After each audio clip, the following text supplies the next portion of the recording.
Hi guys, nandito kami ngayon sa pickleball court. O, diba?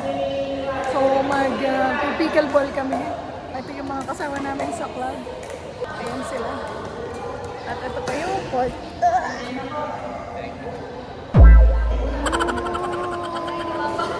Ay, kayo na! Kayo ng apat!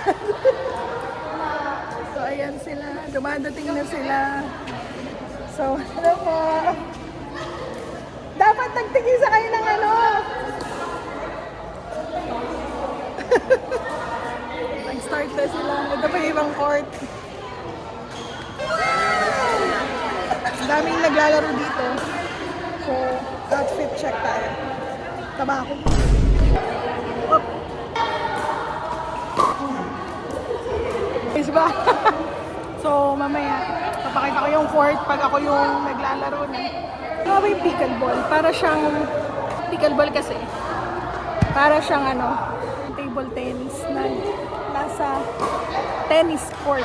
So, yung scoring niya is, iba, tatlo bali yung digits. And then, kung sino yung nagsuserve, siya lang yung may score. Hindi ka pwede mag-score kung hindi ikaw yung nagsuserve. Okay? So, ganun siya. And then, up to 11 lang yung score niya. So, yung mga, so mahirap siya pero enjoy naman. Mamaya, guys, papakita ko sa inyo yung laro. Ako na lang, ilaro ko na lang kasi nakakahiya din. Ang kapal lang ng mukha ko. Kaya ipakita ko yung laro, pero masaya kasi. Para siyang table tennis na nandun kasi ibabaw ng table, parang gano'n. Pero iba yung shape ng paddle, hindi siya pabilog. Papakita ko sa inyo mamaya ha. Mamaya ulit. So, ayan siya. Ganyan yung mga laro. Ito. So, yung racket niya para siyang table tennis pero parang pa-square. And then yung bola niya is color green. Ayan, ganyan siya. So, gaganon siya. Yun, ganun yung laro. Parang tennis, guys. Yun. Pero, mahirap siya kasi may rules. So, okay, kung nakita yung gray na part na yun, i-zoom ko. Yung gray na part na yan, yan, yung part na yan. Yun yung tinatawag na kitchen. So, sa kitchen, hindi mo kailangan, hindi ka tatabak sa kitchen, tapos kailangan mag-bounce yung bola bago mo siya i-hit. Pero kung hindi ka nakatapak sa kitchen, pwede mo siyang i-hit nang hindi nagbabounce. And then yung score niya is up to 11. Kung nagsuserve ka, may dalawang server yan. Ang unang magsuserve is yung nasa kanan na side. Nasa kanan na side, and then, pagka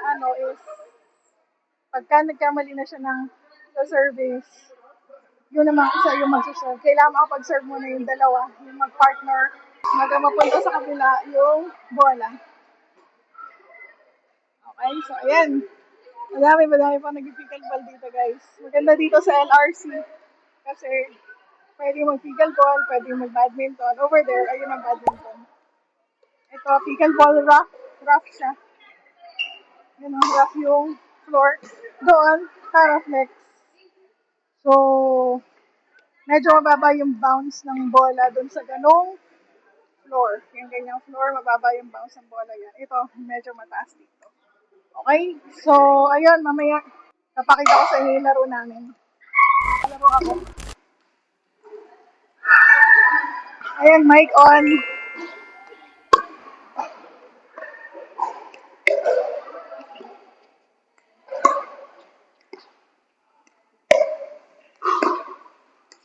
Uy, sorry.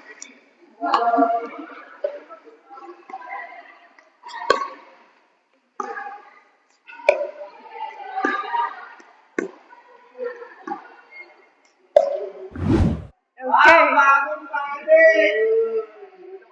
Oh, ganda nung pa.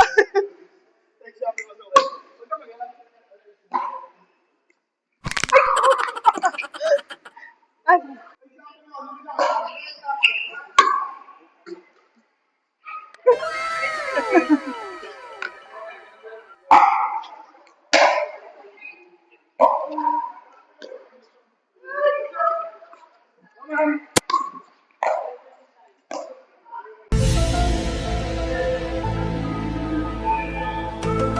Ay,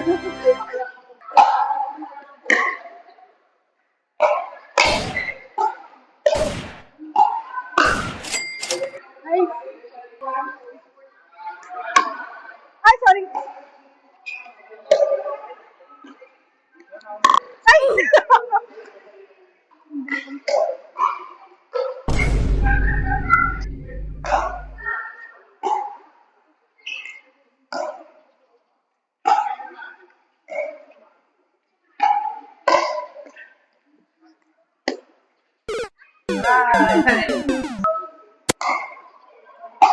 Nope.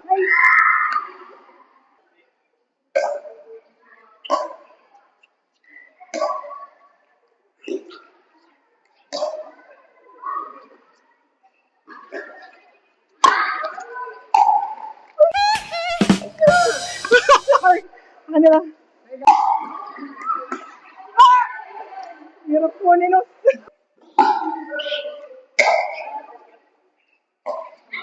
Oh my god, bro. Oh,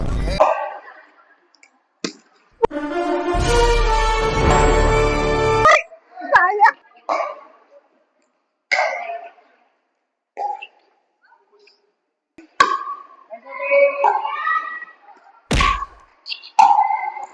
Sorry, sorry, sorry.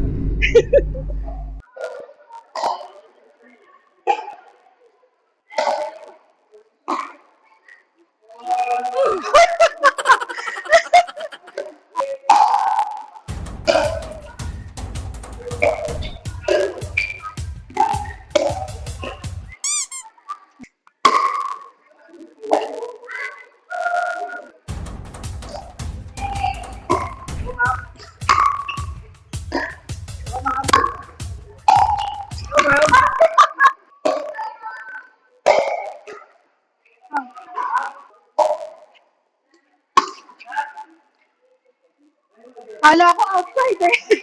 Lan.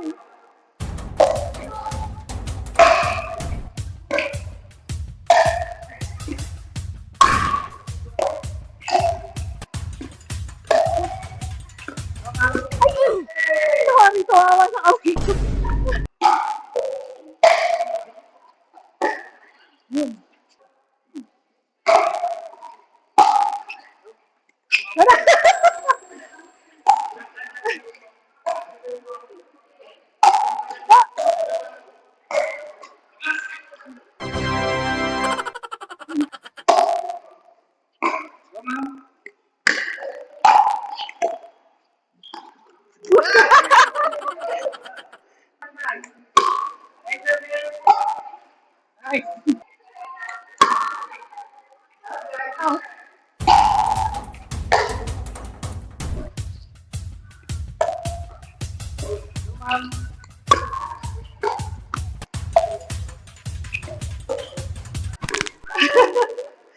Dami ba? Ganyan.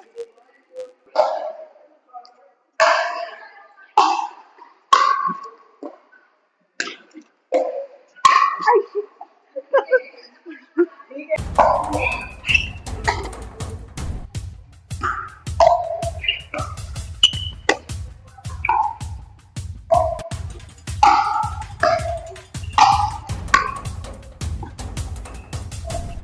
nope.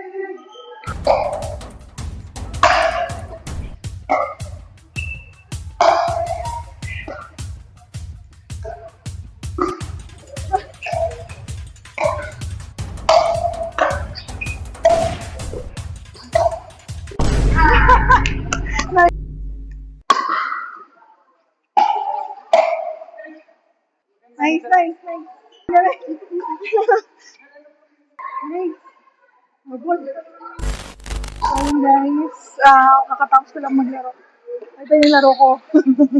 Parang tanga.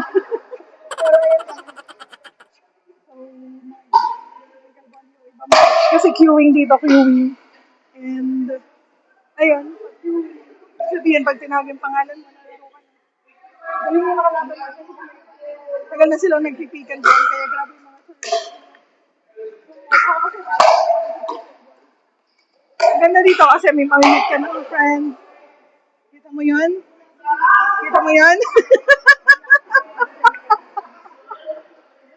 pa dyan, yung naka-white. Ito. Yan, ang galing niya. Grabe, matatakot ka talaga sa kanya. Ang pagkasayo kay mama mo. Grabe. Pero yun. So, ayan, madami naglalaro. Pickleball, badminton. Dito pickleball din sa kabila. So, ayun, madami. Though, konti pa rin kasi madami talaga kapag Sunday, yung mga may sa badminton. Pag ako nagpa-badminton. Ang galing yun. Masaya. Masaya to. Pagod na pagod ako. Inom muna ako ha. Ano ulit?